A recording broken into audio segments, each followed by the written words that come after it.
Marlowe's Odyssey traces the path of Conrad's own journey up the Congo from Boma to today's Kinshasa and all the way to Kisangani. Marlowe's first stop is the company's lower station where goods are prepared for the sea voyage to Europe.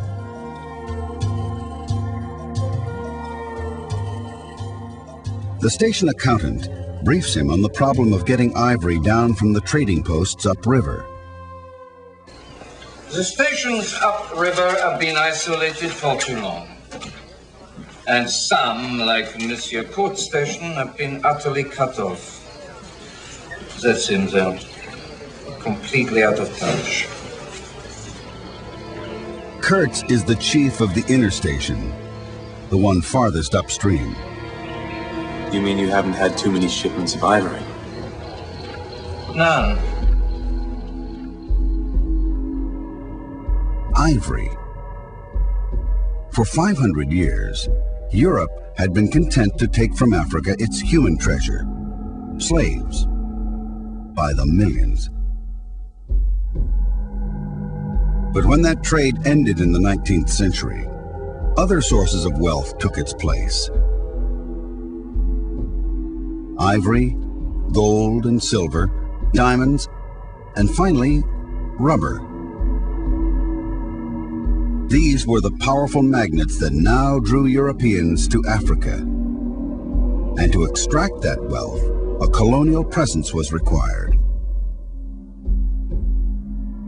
In 40 years, Europe gobbled up virtually all of Africa south of the Sahara. It happened with tremendous speed, with tremendous brutality. The purpose of this conquest, like most conquests in history, was to make money for the conquerors, and they did so hand over fist and killed millions of people in the process.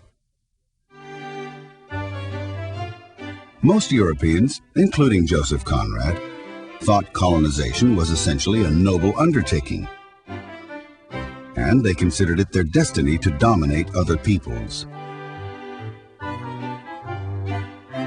This was, after all, the age of Darwin and the widely misunderstood idea of evolution. No question where white and black stood on the evolutionary ladder. For Christians, that conferred certain obligations. Missionaries were a very important part of these efforts, but their presence in Africa coincided with people hunting for gold, diamonds, raw materials, other sorts of wealth. But in a way, the missionary efforts sort of gave cover to the real quest, which was for wealth. No one coated greed with sanctimony more deliberately than Belgium's king, Leopold II, who literally made the Congo his own. He staked out this vast territory that today we know as the Congo, essentially the same borders, 1/13 the size of the African continent, 76 times the size of Belgium. Not a Belgian colony, but the personal possession of King Leopold II, the world's only privately owned colony.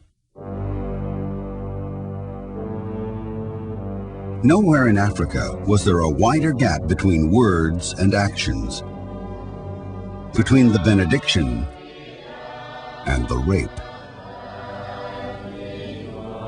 What Leopold did, of course, was to talk about Christ and Christianity and the mission. And it was all a fraud. And that is what Conrad exploited and exploded, the myth of colonialism.